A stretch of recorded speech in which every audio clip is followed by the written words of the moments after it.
What's going on, ladies and gentlemen? My name is Michael and welcome to FudgeMuppet. We have been playing a lot of the Outer Worlds, and while we've got plenty of sleep to catch up on, we're keen to keep trying some more playthroughs and see what we can learn for our upcoming build videos, guides, perks and skills analysis, and of course lore content about the world, people and factions. In this video I'm going to take you through a list that Scott and I put together based on our experience in the game, which covers 9 things I wish, or we wish really, that we knew before playing the Outer Worlds. These things don't just cover your straight facts about things that exist in the game, they also go over the way in which you should approach certain aspects of the game, like whether or not you should save or spend the currency you earn, for example. Let's begin by talking about attributes. We'll probably have another video to dive deep into them, but as the first thing on this list, I'd like to say I wish I knew that you shouldn't get too caught up on them. Yes, you should definitely look at exactly what they affect,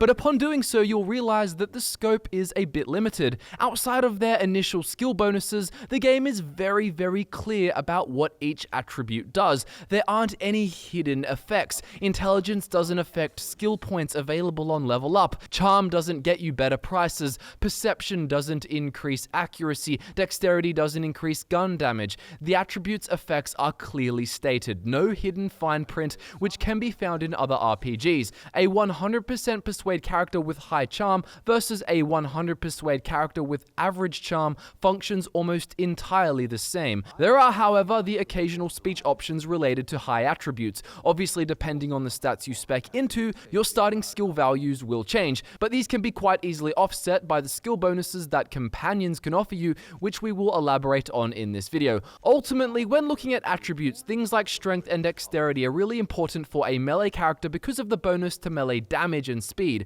Perception and intelligence are important to a sniper build because of increased critical damage and weak spot / headshot damage, but other than those more niche playstyles, attributes seem rather inconsequential. You can't really stuff it up. However, do note that picking a below average stat does bring a somewhat severe drawback, so be careful with those. If you're honestly struggling at the character creation screen and you don't know what to do, I'd recommend just putting good into every single attribute and build from there. Maybe adjust slightly, but considering we have figured out that starting like this can lead to a very powerful build with lots of high-level skills, it's not a bad way to begin. Long story short, you can't really stuff up your attributes that much, so I wish I didn't spend ages mulling over it. Now let's talk about bits. Bits are the currency of the Outer Worlds universe, and the thing I wish I knew about them before playing the game was that I should be spending them. Who would have thought? Typically, I tend to save money when I play games, and it often comes in handy when the option arrives to purchase a player home or get some really powerful item, but in the Outer Worlds,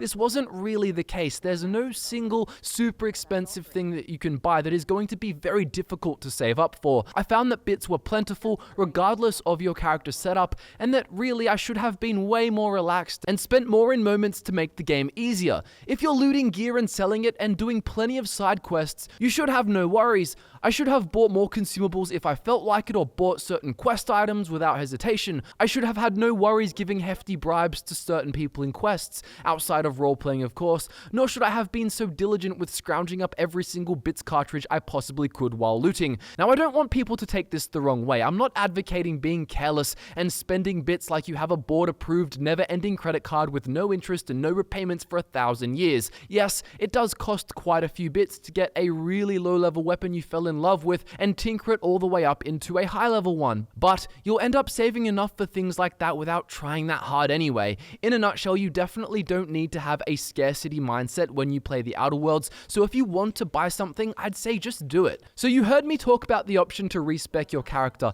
and I guess this isn't technically something I wish I knew before playing so that I could use it for my character. It's more something I wish I knew out of pure curiosity's sake, and I also think it's something a lot of players will enjoy, even though I'm not super fond of the concept. In your ship, there's a workbench in the garage if you go up the ladder where you can pay bits to respec your character's perks and skills.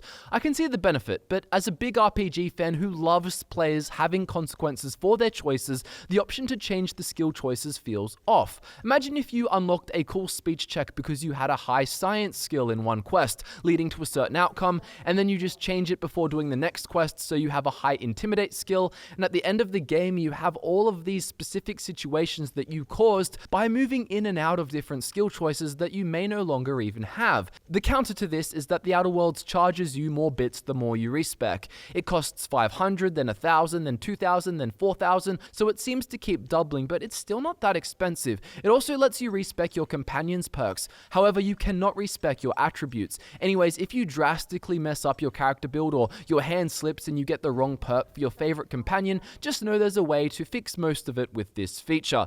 Now, you would have heard me mention the Tinker option earlier, and it's the next thing on this list. So you can modify weapons, break them down, repair them, but then there's this Tinker option. What this allows you to do is take a weapon that may be, say, level 6 or 7, and then level it up to level 8, and then level 9, and beyond. I wish I knew this because I had some weapons that I really loved due to their unique effects, but stopped using them before I realized that I could have kept them and just upgraded their level. To tinker, you will need to have 20 in the science skill, and the higher your science skill, the less bits tinkering will cost. The problem is, however, that the cost increases a lot each level, so if you're trying to take a level 3 gun to level 30, it's going to be very expensive. In my experience, though, this isn't something that you'll really need to do. I tend to want to take weapons from level 20 to level 30 and so on. Obviously, you can also tinker armor. The same process applies there too. So if you have a unique weapon you want to keep around forever, or even just want 3 or 4 more levels out of it, consider the tinker feature. The next thing on this list is simple, but it'll save you and perhaps your companions from getting a headache. Everyone is different, but I know that I personally like to see my companion's face when I'm playing the game. Well, in the options menu, you can select the ability to turn helmets off while keeping their stats. You can choose to do this for just your companions, just you, or for both. I figured this out after putting a helmet on Pavadi, and then it seemed like I couldn't take it off. I could only switch it out for other helmets. Anyways, in the options menu, you can sort it all out, so you can give them some cool armor and a powerful helmet, but then still see their face all the time, if you're like me and you prefer that. The next thing I wish I knew was that I shouldn't have worried too much about accepting flaws. Flaws are a feature in the game that pop up randomly while you're taking damage or doing a certain thing. For example, say you're fighting a pack of creatures called primals, and then afterwards you get offered a flaw. Basically, it would be a phobia of this creature that makes you worse in battle against them in a variety of ways. So you'll find your next encounters with them tougher, but only if you accept this flaw. You can choose to reject it too. The trade-off is that if you do accept it, you get 1 perk point. What you need to know is that flaws won't really ruin your character. Making my fights against primals more challenging is actually a flaw I personally accepted, because I found fighting them easy, so why not? I got an extra perk point for something cool I wanted, and then I still kill primals easily, just not as easily. Arguably though, if you get the right perk choice, maybe you will end up killing these enemies even faster than before. Some of the flaws are better for different characters too. For example, there's a drug addiction one where you'll suffer withdrawals unless you keep regularly using medical consumables. If you're playing a character who avoids damage and you loot consistently, then this is basically a free perk point, because you can always just use one of the relevant consumables to avoid the withdrawals and never really run out of them. Obviously, if the flaw involves an enemy or something you're struggling with already, don't take it, but on a broad level, they're not that scary and they won't make things too difficult for you, so be strategic, but don't be shy. Next up, I wish I knew not to stress too much about which factions I helped. Obviously, in any game like this, there will be endgame choices and factions to help or not help, but it's good to know that it's not easy to tarnish your reputation. I mean, I do wish it was more polarized and factions did get more opposed to you for helping their adversaries, but in reality, it seems like you can help pretty much all the factions and make everyone like you without annoying the others too much. This is the case the majority of the time, and even when there are a few instances where it seems like you have to pick sides, often you can make peace, or if you've done heaps of side quests for a certain faction, they still won't necessarily despise you for helping their opponents win. Maybe they'll just be a bit cautious towards you or a bit miffed, but generally speaking, you can do heaps of different faction quests and explore all kinds of options, so don't think that you're going to start a stream of side quests for one faction and then have another faction hate you down the line for it. Feel free to feel them out for a bit. So like I touched on earlier, the fact that companions can easily make up for your weaknesses is definitely something something that I wish I knew earlier, and also the degree to which they can help. Look at some of the insane stats Scott ended up with despite the lower base values. Inspiration level 60 unlocks an ability which makes companion boosts increase by 100%, which gives you crazy bonuses. It made me reconsider investing so strongly into some skills because you could just buff them to 100 via companions and gear, so the lesson here is carefully consider how far you invest into a certain skill tree because it's likely more than possible to boost it via companions, allowing you to save points for elsewhere, and hell, if you do make a mistake and overinvest into a skill like Scott did getting Persuade into the 140s, you can always respec your skills. And finally, I wish I knew not to pump a singular skill early on in hope of achieving special conversation checks. Yes, there are heaps of conversation checks in the game regarding certain skill levels and attributes, and I love that, but most of the requirements aren't too high, especially early on. Sure, if you want to be a speech character and do the coolest things possible in dialogue, make sure you get 100 in your dialogue skills, or close enough to it so you can reach 100 with companions and gear bonuses included,